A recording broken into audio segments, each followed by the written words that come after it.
Hey guys, this is Northville Tech. In this video, we're going to show you how to create a Delta Dental account. We will also put links in the description below for our recommended electric toothbrushes and teeth whitening kits.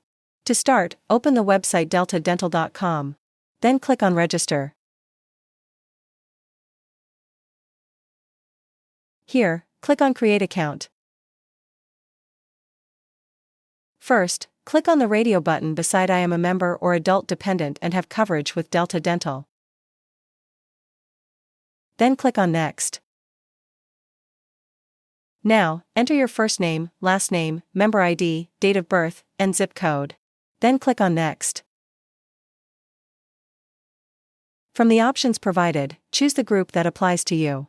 Then click on Next. Next, set up your login info. On the fields provided, enter the username and password you wish to use, your email address, and phone number. Also, choose a challenge question and an answer. This will be used in case you forgot your password. After entering, click on Register User. And now your account has been created. That's how you create a Delta Dental account. Thank you so much guys for watching.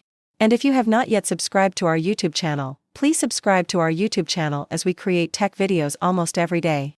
Also, check out our website northvilletech.com for great tech articles, and our recommended resources in the description below for various sign-up bonuses.